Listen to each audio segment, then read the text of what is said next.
Hi, I'm Jean and you're welcome to my YouTube channel, Jollity Healthy Treats. Promote healthy snacking, not just when you're on a diet, but in order for you to make a full-time lifestyle change. So instead of refined wheat and refined sugar, I use a vegetable version of flour. It's a mix of orange sweet potato and pumpkins. They are low in carbohydrates, so if you're trying to reduce on your carbohydrate intake, these are the good snacks, the best snacks for you. The flour itself, sweet potatoes already have their natural sugar, pumpkin has natural sugar. So when you're baking with this flour, you don't need to add as much sugar as you normally would when you're using wheat and all the other types of flour. The reason why I have made this video is to show you the tools that you will need in your kitchen to be able to make these snacks. All the people that have been buying my flour keep asking me, so where do I find this, or where do I find that, or what does it look like? Or so I decided to record this video to give instructions to show you what they look like. The kids pack the snacks that I bake and they love them, so they are tasty. So when I told them that they're made from sweet potato and pumpkin, they're like, what, are you sure?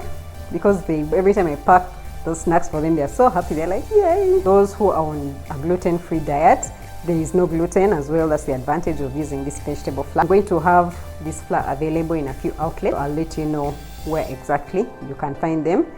So this is the small list of tools which are essential for baking, what I would recommend that you get.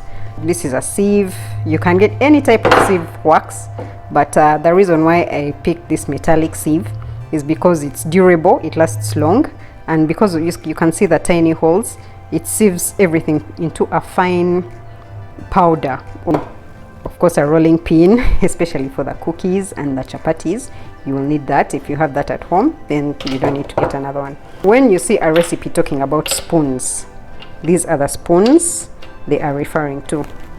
I'll just bring it closer so that you can see. There is a teaspoon measurement, half a teaspoon, then there is a tablespoon measurement and half a tablespoon. There are sets that have an even wider variety. There are some that have quarter tablespoons and quarter teaspoons and eighth of a teaspoon, so you get whatever works for you, but these are the basic teaspoons that you need. Then for the cups, I'll just separate them so that you can see, because they're clearly marked here. You can see 1, a half, a third and a quarter. So these are the measurements for the cups. So if then, I'm sure you've had or seen recipes which talk about a measuring cup. So this is what it looks like. It has conversions, it has measurement in cups, and let's just check out this side. It has cups and ounces. It can measure any liquid that you would find in a recipe. There's also a weighing scale.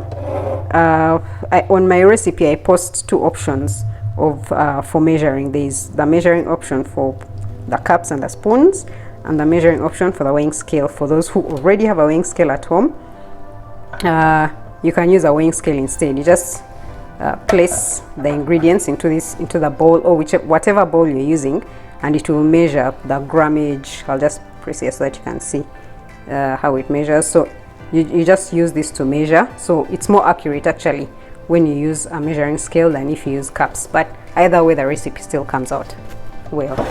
Then you need a cooling rack for when you finished baking. You just place them on this cooling rack and they cool. Muffin tin, you can also get a cookie tin. I just wanted to give an example of what it looks like. Then a whisk. This is something that I use quite often, especially to mix the ingredients. If you notice, it's quite strong. If I press it, it's a bit tough. I'm using quite a bit of energy to press it, so you need to get one that's quite strong, because you'll be mixing things that are kind of liquid and a bit stiff.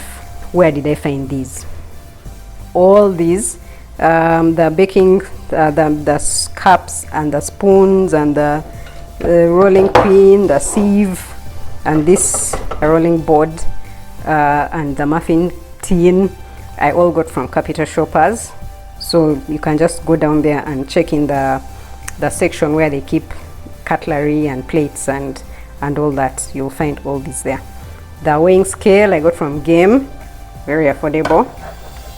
I also got this from Game, the cooling rack. So there are a variety. You don't have to get exactly what I have here, but something similar that does the same job. But make sure you get at least either a weighing scale or the cups and the spoons to get accurate measurements of everything. I use an electric oven, so if you have one at home, that works best, but any kind of oven works. So if you have a charcoal oven, if you have a gas oven, they all do the same thing. You can go to Cake Shop Uganda and ask how you can bake using charcoal if you don't have an electric oven at home. Of course, a few dishes that you'll need to put the ingredients, but I'm sure those are you have plates or small dishes or cups can work as well.